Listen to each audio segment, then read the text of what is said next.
toes are tingling. I hope that the YouTube caught that. I almost punched Sonia as a reaction because I got scared. I don't know where to put this. Hi, Jack. At least everyone can see me. What do we have for Instagram, YouTube, Podbean, and I'm not sure. I'm just trying to find the best place for this. There we go. all the angles are so weird. It's like half of this. We won't be able to read the. Can you pass me the roll? That's okay. How's it going, everybody? We are live. We're live. We're live, man. How's it going, everyone? We have our solid fan base on Instagram. That's right. Eduardo, where you been? Come to class. Come to class. Shout out to Dean soon. It's sideways. Sorry, Dean. I'm trying to find the best angle where I can put Dean, myself, and Shay, but Shay's gonna have to squish. Yep. Everything else looks fine. There we go. Don't worry, we're gonna have better equipment next week. That's the plan. Do the mass requests. People want to see more. More, yeah. So we're gonna have to upgrade our equipment so that we can have suitable looks on all the different programs. Yes. We're Not not just, always half my looking head. at like 40. I know different ones. Was that? We're all looking at different ones. Like anytime you turn your head to a different screen, you're never looking the same way. Oh, that's okay. Listen, all our followers on YouTube, they're fine. They're okay. Not even, there's no one. How's everyone doing? Good, It's man. Beautiful Tuesday. I know, I'm kind of jacked because you said we had a lot of questions. So let's We start did. off with the questions. Okay. So guys, just so people know, Sorry. Sonia always posts on our story, hey, if you guys want to ask some questions for the podcast, make sure you guys, how's that work anyway? You just ask a question. Oh, Yeah, there like you I go. have like a little sticker on the Instagram store that says ask me a question, and you just ask the question. I'll screenshot it at the end of the day and before it expires forever. And then we'll read it out loud today. Cool. Okay, so first one comes from our good friend Pete at BJJ Rugger. So he had 3 little questions in one. So the first one's old school karate. How much of that did you relate to compared to today's teaching? Today's teaching, say that again. So Listen, old I think school karate? I started with the last part of the question. Oh, it's okay, let me restart. I, unlike Sonia, appreciate your TV recommendations. There we So go. watching the old school karate. Apparently only small TRCT. I don't know what that means. And then the question is, old school karate, how much of that did you relate to compared to today's teaching? Is this a reference to Cobra Kai? Yeah. Cobra Okay. Kai is amazing, number one. Listen, I watched it today. Yeah. I And started. what did you think? First of all, what did you think? It was super cheesy. No, it's amazing is what it is. It's cute. It's cute. I can see why people like it. It's adorable. Yeah. And I know you don't like when I say things are cute. So I mean, when we look at teaching martial arts today, and I can't speak for all martial arts schools because there's still some very, very traditional based martial arts academies out there. But from my own background, I started doing martial arts in traditional schools. So it was very, very different. What's the matter? Nothing. What did you say? Nothing. Say Gadzi. She's not going to understand. She comes from Ottawa. Oh, Of course okay. she's going to get it. So anyway, I could tell you that my style of teaching has changed dramatically from, what are you grinning about? Stressing me out. I can tell you my style of teaching has definitely changed dramatically from, traditional background. I'll give you an example. Like back in the day, there would have been absolutely no music during classes. Now, Music is your heavy breathing. yeah, that's right. That's right. Nowadays, in our club anyway, we have a ton of music playing all the time. People would not be wearing hats. People would not be wearing earphones. That type of stuff did not exist. There was a lot of there's a lot of cultural components to the art. For example, obviously karate originates in Japan. So a lot of those cultural aspects would kind of fall into the classes. Because when people were learning martial arts and actually it got kind of spread a lot throughout the Hi war. Duffy, how's it going? Watching us on live on Nice. Facebook. As it kind of got spread throughout the war time, especially the Americans and the Canadians that kind of learned martial arts there brought back those same traditions and cultural components into the class. And obviously some of the North American traditions also bled into their teaching. Like if you were to go to a school in Japan, you're not going to be doing push-ups because you're late, for example. Whereas, whereas that's very militaristic, right? So a lot of the military people that learned martial arts while abroad, they kind of indoctrinated those little habits into the classes. So, I mean, I could talk forever about that type of stuff, but no, a quick answer, it would be that it's completely different nowadays than it was even like 20 years ago teaching for me anyway. So, even 10 years ago when I started out, I guess more than 10 years ago. Let's not go through. Yeah, well, you started a traditional program too, right? Yeah, and like it was in 2004, so it's not that long ago, and it was very traditional. Like it was very like. I just want to point out that was 16, almost 17 years ago. So I'm not saying like how old were you when you started? 10 or something? No, like 10. For those of you who's doing the quick math, almost expired. Soon to be fertilizer. Oh, right up there. No. What my point is, even in 2004, it was still like my academy is very like traditional. Like there's a lot of them like bowing to all our elders and like the like huge emphasis on respect, like push-ups if you're late, like very like I thought it was, and like everyone was saying like back in the day we were much nicer to you guys than we are to you guys, blah blah blah. And then I'm teaching them like wow, like I'm so nice to them. Oh yeah, like respect was a huge thing. Yeah. It would not be tolerated within a martial arts academy. Which reminds me, actually, we got trolled online by some little guy. So like back in the day, well, mind you, there was no social media back in the day, but like any type of show of disrespect to people within your school or even other academies and stuff like that would be highly inappropriate and frowned upon. So I mean, like, and I think a lot of times when people talk about the the respect and all the different things, the different values, the core values that are associated with martial arts, that's what they're referring to as in the traditional base systems, right? Yeah. And the good news is we still make that a very integral part of our programs. However, the delivery of the program has changed. So I mean, like, if we see people acting disrespectfully within the academy, outside the academy, and we hear about it, we address it. But in the teaching mythology, we're not giving people push-ups because they're late. No. We're like, hey, we're happy you're here. Come on in. Yeah. Sorry, your mom got stuck in traffic. It's not a big deal. Come on in. You know what I mean? Like, not, hey, you do 10 push-ups because you got stuck in traffic today. Like, how dare you be late? Yeah, I mean, like, so that part of the teaching has changed for sure. One of my favorite things to talk about, because you experienced it as well, when you guys would go to when you went to Korea and stuff like that. They call it a senpai-kohai relationship. So like, there's a huge respect for people who started doing martial arts before you.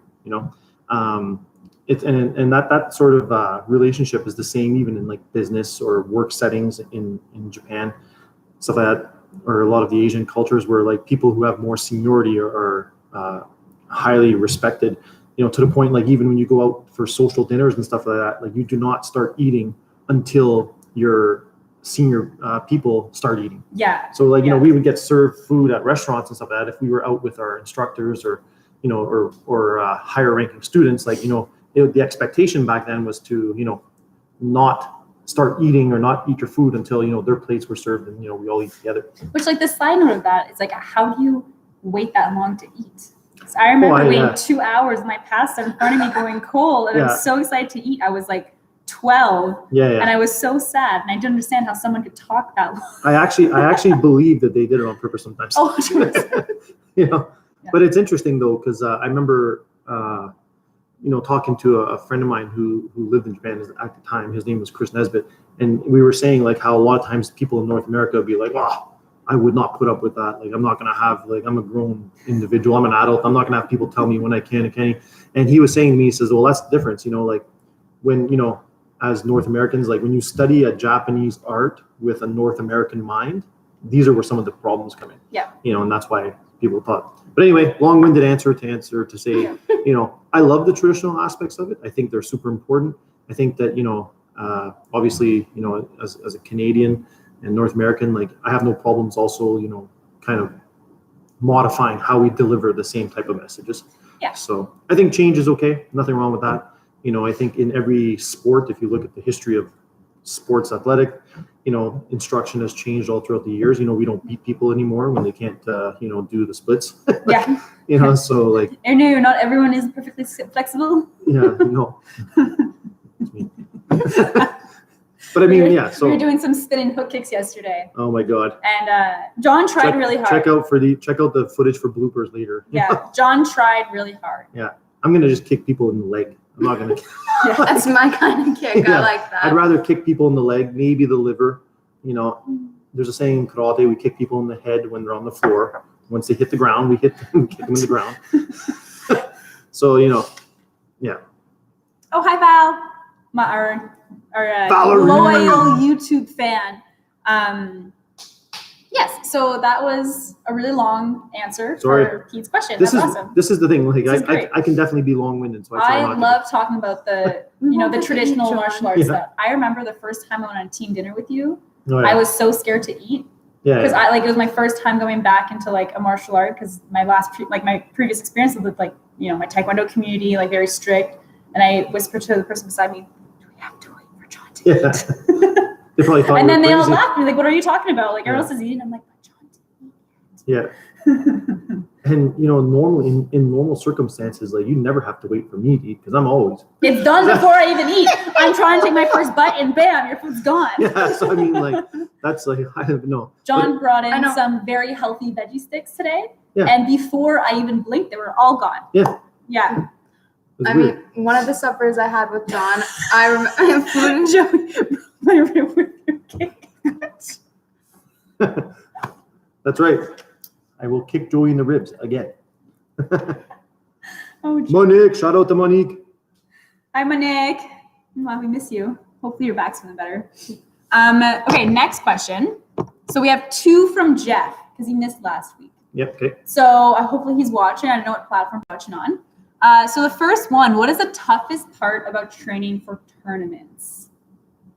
For people in general, often the weight cut. Like I think for a lot of people, it's the weight cut. Or you just don't cut that much weight or you plan ahead.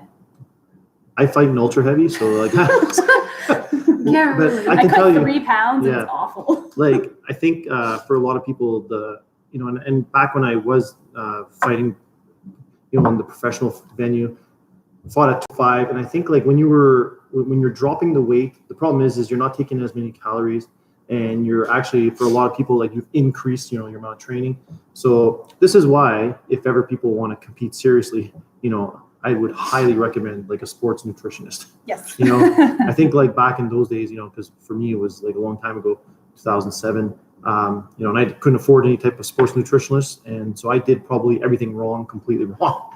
So like for me, the weight cutting was bad. I probably wasn't eating enough for the amount of calories I was burning a day in training. So for a lot of people, I think it's the same type of thing. Weight cutting is like a whole other issue. Yeah, like there's people that are like geniuses when it comes to weight cutting. There's a lot of resources now on the internet to help you cut weight because people have done stupid weight cuts and have learned from their mistakes and are sharing their intel. But it's definitely easier to do with a professional who actually knows what they're doing. Oh, 100%. I personally don't believe in weight cutting. Mind you, let me rephrase that. Like, that's for people that, are walking around at, 8% body fat, like athletes, like not people like, 20% body fat. Like they can cut weight, but people that are like super competitive and that are already lean, personally, I prefer, is it 1FC, I think, that does the testing, like the hydration tests and stuff like that. I think that's much safer for the sport. So. And it's longevity as well. Like if you're doing crazy weight cuts, like that's going to hurt your body more in the long term. Oh. Right? Like there's so many stories about people who can't last in the sport because they do so many hard weight cuts. When if they did it properly, if they did it, if they planned ahead, they'd be able to do way more for their career. Oh, yeah. No, I remember going to the hospital after because I cut too much weight, to the point where my body didn't have enough water. And yeah, it's not a good thing, especially when you're sweating from fight. It's not very bad anyway. Yeah. That's another story. What else we got for questions? And then who is the biggest upset or surprise victory you have seen in fighting? Sonia, you can ask John, who Buster Douglas, since I assume that's up there. Who is the Buster Douglas of MMA and Jiu-Jitsu? Buster Douglas. So Buster Douglas, had a crazy boxing win, right? So I'm assuming you're asking who is that person in jiu-jitsu and MMA. Oh boy. I think like I hate sometimes putting these opinions out formally because I'm not I don't consider myself to be on the same level of these guys, but I think a lot of people were super shocked when Matt Serra, who I absolutely loved, beat George St. Pierre. You guys remember that? Before my time. Oh my God. Sorry. I think a lot of people I think like Matt Serra shocked the world in that case, which is, still Before amazing. I was born. Because So. Matt Serra is, Renzo Gracie guy. Bam. I'm pretty pumped about that. So the obviously so is George St. Pierre, but I mean I think that would have been a huge unexpected thing that happened. Is that Jeff Hillman? I tried to cut 7 pounds for Waco. Okay, Mr. Hellman, we're putting you up in the open weight. Yeah. See, Monique agrees with me. She remembers the days when Matt Serra won, right, Monique? Yeah. So I mean, for me, that was a pretty huge upset in the MMA world at the time. But I think only an upset because I don't think people realize just how good Matt Serra was. So because he is, as people know now, they know he's absolutely amazing. Sure. Cool. Yeah. And then for the jiu-jitsu world. I remember one time competing against a guy in New York, and when we basically shook hands, he's like, "Yeah, my instructor is Matt Serra." I'm like, "Okay." Like, I didn't know what to say. I'm like, "Yeah, cool." But You're just starstruck?